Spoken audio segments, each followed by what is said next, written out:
Today is Monday, May 11th, and this week marks a full 2 months of social distancing in the Mount Auburn area. And even if you haven't gotten sick, and if you are still healthy, praise God for that, but even if you haven't gotten sick, this pandemic is starting to wear on a lot of people. Something many of us need right now is comfort. And so, in my videos this week, I'm going to talk about different aspects of comfort. I want to start today by talking about something I've kind of enjoyed during social distancing. I've gotten to take up bike riding again. The weather has finally turned nice. There have been several days that are not too hot and not too cold, and so I've gotten to go out bike riding. This time last year, Paley was in school and in gymnastics, and when I wasn't busy with one of those things, then most of my free time went to taking the kids to their grandparents or to a playground or to something like that. And those are all great things, but we're not able to do them right now. So I've taken up bike riding. Paley is finally able to ride without her training wheels, so she'll ride alongside next to me, and when she doesn't want to ride, then I'll put James in a carriage behind the bike and pull him along for a longer ride. Oh, a little over 2 weeks ago, James and I were on a ride together, and the chain fell off my bike.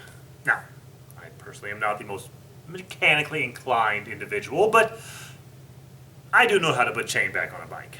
So I walked the bike about halfway down a long driveway. I let James out so he could stretch his legs, and I set to work putting the chain back on the bike.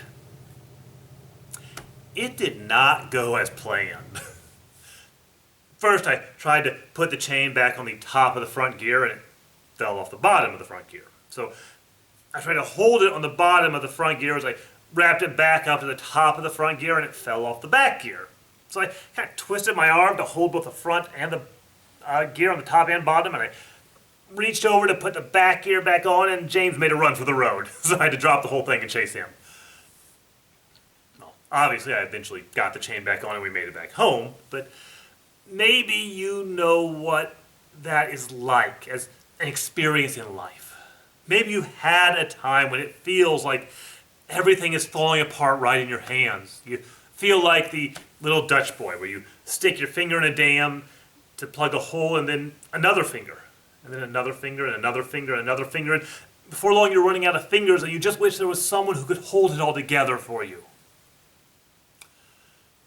The book of Colossians, in the first chapter, says something amazing about Jesus Christ. Colossians 1:16 and 17 say, "All things were made by him and for him. He was before all things, and in him all things hold together." This is an amazing statement of God's creative power. God hasn't just created us to begin with, but we continue to exist right now because God the Son actively wills us to continue existing. He holds us together. On a more personal level, when it seems like everything is slipping through our fingers, Jesus Christ is the one who holds us together. When it feels like life is spinning off the wheels in a dozen different places, Jesus is the one who holds us together. When it feels like everything's falling apart in our hands, Jesus is the one who sustains us. This is our comfort. Our comfort isn't found in our strength or our wisdom or the great things we can do. Our comfort is found in the fact that we have a sustainer, a God who has walked a mile in our shoes, and he holds us together. May God be with you, and I'll see you tomorrow.